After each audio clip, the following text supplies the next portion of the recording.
the Football League's bottom club, also announced that it will appeal against the FA's decision to dock them 2 points for last month's pitch invasion at the Goldstone Ground.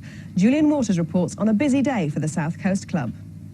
We welcome you. Steve Gritt knew tough times during his 18 years at Charlton as a player and joint manager. They were homeless and almost out of business. He hopes that experience will stand him in good stead in his new job. I was a player when Charlton left the Valley in '85, and I was a manager when Charlton went back to the Valley in '92. And I think that's certainly an example that a club like Brighton can follow when they look at what Charlton have done and how they've done it over the years.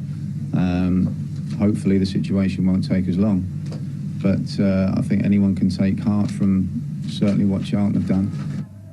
He left Charlton 18 months ago and has been out of work since, perhaps explaining his eagerness to join a club in crisis.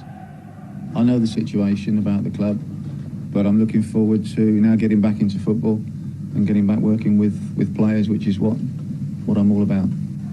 The Brighton fans are up in arms about a board they feel are taking the club out of existence.